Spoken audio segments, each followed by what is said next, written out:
thing I loved so much about punk was that like it was just kind of like a free-for-all, anything goes. I was like, I got an idea, you're joining my stupid band, it's called Evil Engine. It's the Evil Engine. It's you know, it's a euphemism for like the United States. The US is the evil engine that powers the rest of the world. Like there's like 4 big evil engines, I guess, like in like our society, and that's religious extremism is one of them. Corporations that have like, you know, government influence is another.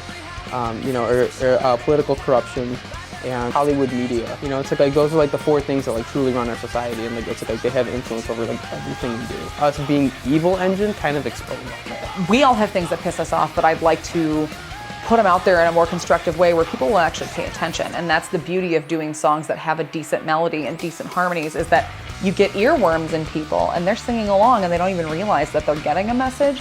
And that's kind of what I view Evil Engine as sort of a Trojan horse. We're sneaking in the back door and you're beating the shit out of your friends in the pit. You're having a great time, but you're also learning a little bit, and it helps us get our point across, I think. We've been considering Evil Engine as like an omnidirectional punk band. There's like no like particular like subgenre that we're doing. It's like we're a huge amalgam of punk rock. The guitar playing style of the Ramones, just the kind of super aggressive down picking. Some of the more colorful kind of chord shapes that I've learned from NoFX, trying to, you know, meld the two a little bit. This band in particular is going to carry the torch of bands like Bad Religion and Pennywise that have been almost that level of smart punk where they do have a point to prove, and it's the same kind of deal where they sneak their way in with kick-ass melodies and you're like, yeah, I'm really into this, and then you realize when you read the lyrics, they're really smart. They have something to say, and what they have to say is valid. I'm really hoping that we can just sort of carry the torch of that into the next generation of new punk bands. I have a huge soft spot for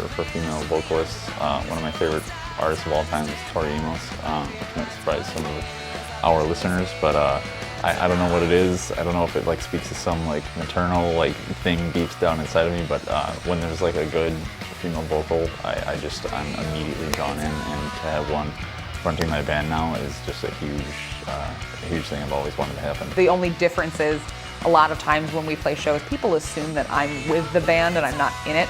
I've had several people refuse to give me wristbands at shows and stuff, thinking I'm somebody's girlfriend. I had a guy standing right in front of a poster with my face on it, and he wouldn't give me a wristband because he didn't think I was actually a musician. I just happened to get a little bit more attention from the male fans, which is fine. I mean, their fandom is just as good as anybody else's. With Chrissy, it's like having a male singer with better tits. I mean, it's like we don't treat her any different. Like one thing I loved so much about punk was that like it was just kind of like a free-for-all, anything goes.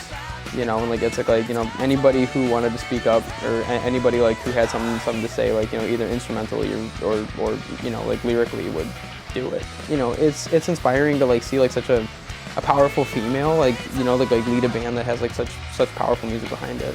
She's, again, super talented, total sweetheart, but an incredible sense of wit and comedy about her, but also kind of no bullshit, which is like a great combination for a front person. Like, what's my background?